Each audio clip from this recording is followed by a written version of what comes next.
حاسنا فالفيرة يا مريت صريخ خوتنا تقول كرامتك يحاسي حاسنا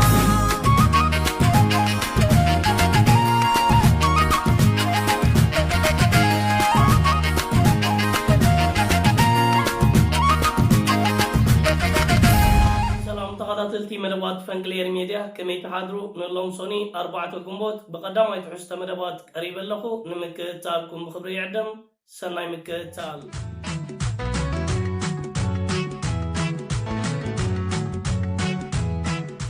تلتي بتي قدام ينريا قداس زعبان نفلم درونات نايسرعات بالسقنا مدكعتات بمكياد نحاد فابريكا يعني نون أكاتي لونون يركبا كمزلوا زينان حبريتان الناوت سيركبالو أبز زحالة كنيات سراويت منكتو سودانن حيلا يرناي تاقرن أوشت مريتي إثيوبيا نتقام تحيلتات هريسيفن سراويت سرعات بالسقنان علامات زقبرة زتو هادمت كعتات أكايدو نيرو سرعات بالسقنا نتا أوشت مريتو زتا قيدمت كعتات زملكت زقون يقون زهابو قبر ملسن مجلس تاتسناي نبرن سمال أماسيو كابي إثيوبيا زتا بقس أدرونات أوشت مريت سودان مت كعتات بمفتام نعاد فابريكا ملو بملو كاتلو كمزخالا مرخبيتات ناي سودان حاتير حبريتان تلتابن حيزن الناوت اير كبالوا قال كابتي مرخبيتات ناي سودان حيزونوز وتعزلوا حاتير زينان تلتاباتن كنزلوا نابهم كوربو كابي تيبيا زت بقسا سبال ونفرتي اب سودان اب تحت فابريكا شكور كينا تركب فابريكا ايتانول مخزن ندادي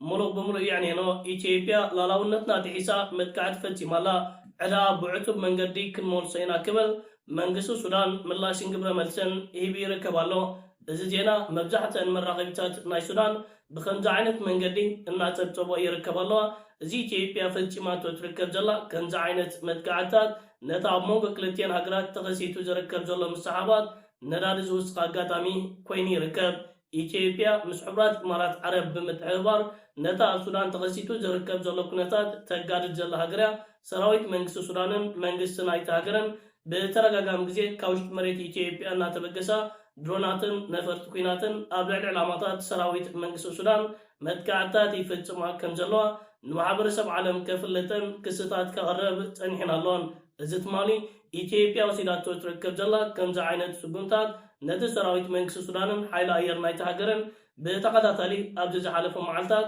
أوش مريت إثيوبيا زي كاينو مدكعتات كم جبر ملسناتهم قانون مزن كلت هاجرات كربت جلاهم وجنات أبجابات النهب يركب الله ኣብ መንጎ ክልቲአን ሃገራት ተኸሲቱ ዝርከብ ዘሎ ከምዚ ዓይነት ኣዋጣሪ ኩነታት ካብ ግዜ ናብ ግዜ ናብ ዝኸፈ ደረጃታት ይዓርግ ኣሎ ክልቲአን ሃገራት ናብ ሙሉእ ኩናት ክሰጋገራ ተኽሎታት ተፈጢሩ ይርከብ ስርዓት ብልፅግና ምስ ሕቡራት ኢማራት ዓረብ ወጊኑ ኣብ ልዕሊ ህዝቢ ሱዳን ዘካይዱ ዘሎ መጥቃዕትን ጨፍጫፍን ኣብ ግዜን ሰዓቱን ሕንዩ ክፍደም ምዃኑ መንግስቲ ሱዳን ከጠንቅቕ ፀኒሕና ኣሎን ነዚ ትማሊ ኣብ ፋብሪካ ተፈፂሙ ዝርከብ ዘሎ መጥቃዕታትን ኢትዮጵያ ብዕቱብ ናይ ኢዳ ክትወስድ ምዃናዩ መጠንቀቕታ ሂቡ ዝርከብ ሰራዊት መንግስቲ ሱዳንን ሓይሊ ኣየር ናይቲ ሃገርን ኣብ ልዕሊ ስርዓት ብልፅግናን መንግስቲ ናይቲ ሃገር ዝወስዶ ትርጉምታት እንታይ ክኸውን እዩ ክንከታተሎን ክንዕዘቦን ኢና እዘን ክልተ ሃገራት ብነፈርቲ ኩናትን ድሮናትን ዘካይዶ ዘለዋ ከምዚ ዓይነት ናይ ምጥቃዕ ተግባራት ንዞባ ቀርኒ ኣፍሪካ ናብ ካልእ ቅልውላው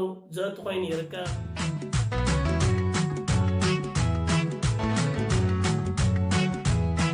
ተኸታተልቲ ናብቲ ካልኣይ ንሪኦ ገዳት ዛዕባ ምስ እንሰገር ኣብዚ ሕጂ እዋን መንግስቲ ኤርትራ ነታ ኣትይዎ ዝርከብ ዘሎ ሓደሽቲ መድረኻት ህንፀትን ልምዓትን ምዕባለን ንምድራዕን ቅልጣፊኡ ንምርጋፅን መዘተፈላለዩ መሻርክቲ ኣካላትን ሃገራትን ዘርባትን ስምማዓትን እናኸተመ ይርከብ ኣሎ ሓደ ካብቲ መንግስቲ ኤርትራ ኣብዚ ዝሓለፈ ቅንያት ዘካየዶ ኣገዳሲ ከምዚ ዓይነት ስራሓት እንተደኣ ነይሩ ምስ መንግስቲ ግብፂ ዘካየዶ ኣብ ዝተፈላለዩ ፅላታት ዘተኮረ ስምማዓት እዩ ነይሩ መንግስቲ ግብፅን ሚኒስተር ፀዓትን ማዕደንን ናይቲ ሃገር ኣብ ኤርትራ ኣገዳሲ ናይ ፀሓይ ኣውፅዓት ፕሮጀክትታት ከተግብር ምዃኑ ምስ ላዕለዎት ልኡኻት መንግስቲ ኤርትራ ኣብ ዘካየዶ ርክባት መብፃዕታት ኣትዩ ምንባሩ ዝዝከር እዩ መንግስቲ ግብፂ ነዚ ኣብ ውሽጢ መሬት ኤርትራ ክውን ንምግባር ናይ 23 ሚልዮን ዶላር ባጀት ብምስላዕ ኣብ ኤርትራ ናይ ፀሓይ ኣውፅዓት ፕሮጀክትታት ከተግብር ምዃኑ ትማሊ መራኸቢታት ናይ ግብፂ ወግዓዊ ፀብፃብን ሓበሬታን ሒዘን ወፅየን ይርከባ ኣለዋ መንግስቲ ግብፂ እዚ ናይ 23 ሚልዮን ዶላር ፀሓይ ኣውፅዓት ፕሮጀክትታት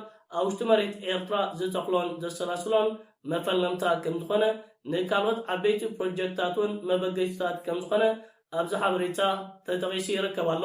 ግብፂ ሓንቲ ካብተን ብደረጃ ዓለም ኣብ ምትካል ፀሓያዊ ፀዓትን ምፍራይ ምስ ፀሓያዊ ፀዓት ዝተተሓዘ ዝተፈላለዩ ነገራትን ብቅድሚት ትስራዕን ትጥቀስን ሃገር እያ። ነዚ ኤርትራ ናእትያቶ ትርከብ ዘላ ሓደሽቲ መድረኻት ህንፀትን ልምዓትን ምዕባለን ብዓብዪ እውን መንግስቲ ኤርትራ ብዑት ብሒዙ እናሰርሓሉ ዝርከብ ዘሎ ጉዳይ ፀዓት ናይ ኤርትራ ኣቓልቦ ብምግባር እያ። ናይ 23 ሚልዮን ዶላር ፕሮጀክታት ኣበጊታን ክተተግበር ኣብ ምሽብሻብ ተፀሚዳ ትርከብ ዘላ እታ ኣብ ካይሮ ግብፂ ዝተኻየደ ስምዓት ኣሃቢሉ ኣብ ውሽጢ መሬት ኤርትራ ስራሓቱን ተግባራቱን ጀሚሩ ይርከብ ኣሎ። መንግስቲ ኤርትራ ሕፅረት ፀዓት ኣብ ኤርትራ ንምፍታሕ ብዑት ብሒዙ ክሰርሕ ፀኒሕና ኣሎን ምስ ዝተፈላለዩ መሻርክቲ ኣካላትን ሃገራትን ብምትሕብባር ኣገዳሲ ፕሮጀክታት ተተግቢሮም ተዛዚሞም ንካልእ ዓበይቲ ፕሮጀክታትን ኣብ ባይታ ዝተፈላለዩ ስራሓት ይሰላሰል ኣሎ።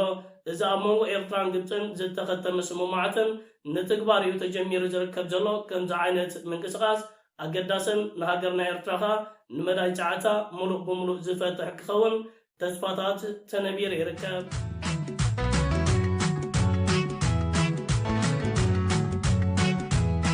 ተኸታተልቲ ናብ ሳልሳይ ናይ መወዳእታ ንሪኢ ዛዕባ እንሰገር ምዛፋሕፋሕ ምባል በፂሓ ትርከብ ዘላ ሃገር ኢትዮጵያ ዝተተሓዘ ኮይኑ ስርዓት ብልፅግና ልክዕ ከንቲ ደርሆ ምስ ተሓርደት ኣብ ሃጋ ትንፋሳ ምሕላፋ ትገብሮ ፈንጠርጠር ክብል ይረአ ኣሎ። እዚ ከዓ እቲ ሃገርን እቲ መንግስትን ከም ዘሎ ብሓይሊ ረኢለይ ስምዑለይ ንምባል እንተዘይኮይኑ ኢትዮጵያ ኣብቲ ናይ መወዳእታ ሰዓታት በፂሓ ትርከብ ዘላ ሃገር እያ። ኣብዚ ሕጂ እዋን ጸለውቲ ዝበሃሉ ፖለቲከኛታት ከምኡውን ምሁራት ተወለድቲ ክልል ኦሮሞ ኢትዮጵያ ከም ዝዓረበትን ከም ዝሞተትን ስርዓት ብልፅግና ካብ ስልጣን ንኽእለ ተወለድቲ ክልል ኦሮሞ ብፍላይ ከዓ መንእሰያት ንኽላዓሉ ሓያል ፃውዒታት የካይዱ ኣለዉ። ኣብዚ ዝሓለፈ መዓልታት ኣብ ዝተፈላለዩ ዓበይቲ ዩኒቨርሲታት ናይ ክልል ኦሮሞ ተላዒሉ ዝርከብ ዘሎ ናይ ተቃውሞ ሰልፉን መበገሲኡ ካብዚኡ እስቄል ጋቢሳ ዝተባሃለ ሓደ ካብቶም ላዕለዎት ምሁራት ተወለድቲ ክልል ኦሮሞ ኣብ ፖለቲካ ኢትዮጵያ እውን ልዑል ተራ ዘሎ ኢትዮጵያ ትመውት ከም ዘላ ድሕሪ ደጊም እዛ ሃገር ንድሕሪት ክትምለስ ኣብ ዘይትኽእለሉ ደረጃ ከም ዝበፅሐት ክዛረብ ተሰሚዑ ይርከብ ኣሎ። እዚ ኸ እቲ ዘሐጉስ ነገር ተወለድቲ ክልል ኦሮሞ ንስርዓት ብልፅግናን ዕሸል መራሒ ናይቲ ሃገር ኣብዪ ኣሕመድን ንምእላዩ ዘካይድዎ ዘለዉ ምንቅስቃሳት ኣብ ባይታ ዓበይቲ ፍረ ይህብ ምህላው እዩ። እስቄል ጋቢሳ ሂብዎ ዝርከብ ዘሎ ሓበሬታ ናባኹም ከብለ ንከታተሎ። ኢትዮጵያ እንደ ሀገር ፈርሳለች። ጦርነቱ ኖረም አልኖረም ጦርነቱ አክስለሬት ያደርጋል። ያንን መጥፋት አክስለሬት ያደርጋል። ይህን የምልበት ምክንያት አለኝ። በከፍተኛ ሀዘን ማንኛውም ሀገር የጋራ እሴቶች ያስፈልገዋል አብሮ ለመቆየት። አብሮ የቆየት አንድ ህዝቡን የሚያስተሳስሩ የጋራ እሴቶች ያስፈልጋሉ። ባህላዊ፣ ፖለቲካዊ፣ ኢኮኖሚያዊ የጋራ እሴቶች።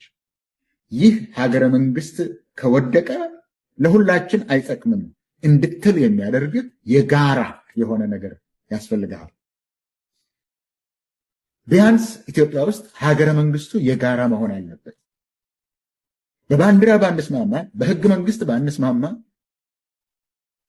በመንግስት ቅርጽ ባንስማማ፣ ሀገረ መንግስቱ ግን የሁላችን ነው የጋራችን ነው ማለት መቻል አለበት። ይሄ የለም። ቅድም የጠቀስኩልህ አለ ኢትዮጵያ በደቡብ አፍሪካ ላይ በድርድሩ ላይ ኢትዮጵያ ይዛ የቀረበችው ይልሃል። ኢትዮጵያ የአብይ ናት፣ የእሱ ናት። እሱን እንደፈለገ የሚያደርጋት ኢትዮጵያ የአብይ ሆናለች። ሀገረ መንግስት አይደለች፣ የእሱ ናት። እሱ እንደዛ ነው የሚናገረው።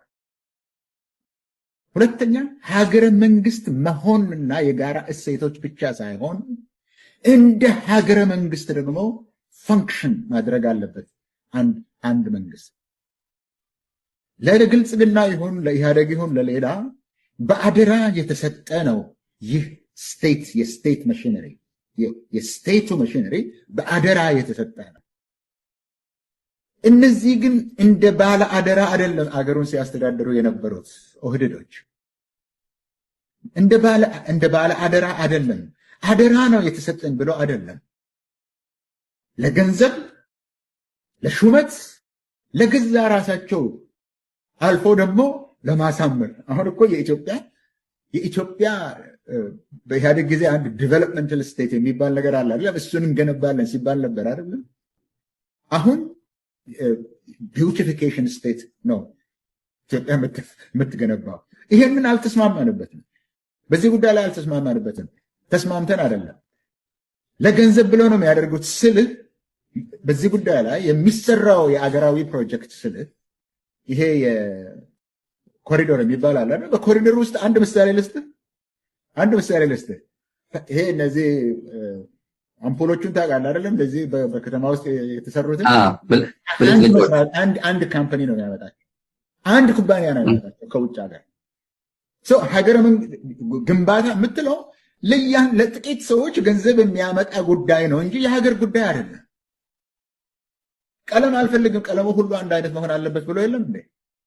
ስለዚህ ከተማ ሁሉ ግሬ የሆነ አይደለም፣ ግራጫ።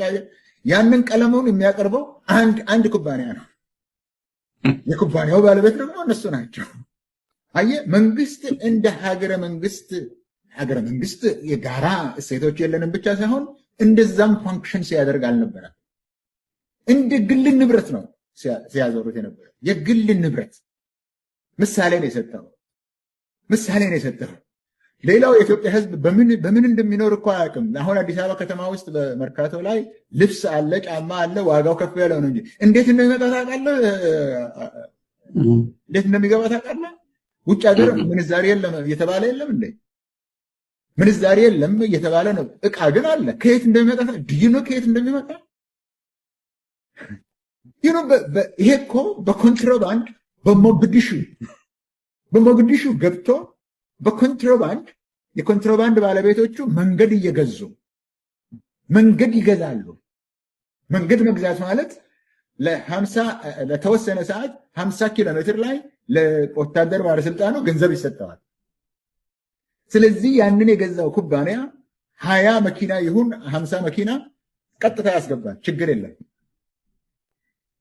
ወታደር መሪዎች አገሩን የሚጠብቁት መንገዱን ያከራያሉ። በእንደዚህ አይነት እኮ ነው ዕቃ እስከ አዲስ አበባ ድረስ የሚመጣል።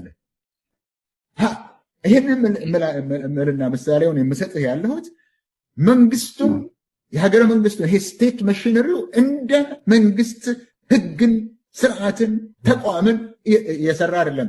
የጥቂት ሰዎች ገንዘብ ማስገኛ ሆኖ ሲሰራ የነበረው ፈርሳለች ስላልኩኝ ነው ማስረጃ እየሰጠሁ ያለው። የጋራ እሴት የለም። መንግስቱ እንደ ግል ንብረት እንጂ እንደ መንግስት በተቋምና በህግና በስርዓት እየሰራ አልነበረም።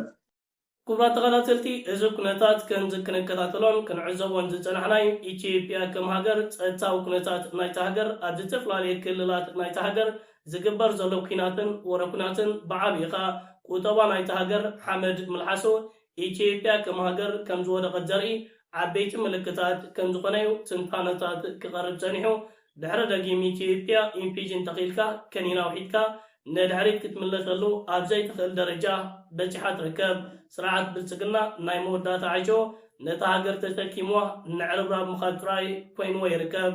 ክቡራት ተኸታተልቲ ፈንግሊ ኤር ሚድያ ንሎም ኣዳልዩ ዝነበርኩ ቀዳማይ ትሕዝቶ መደባት እዚ ክትከታተሎ ፀናዕኩም እዩ ዝመስል ነይሩ። ኣብ ናይ ምሸት ብካልእ መደባት ክሳብ እንራኸብ ሰላም ወሰናይ ኣብ ዘለኹሞ ብሩኽ መዓልቲ ደቅረ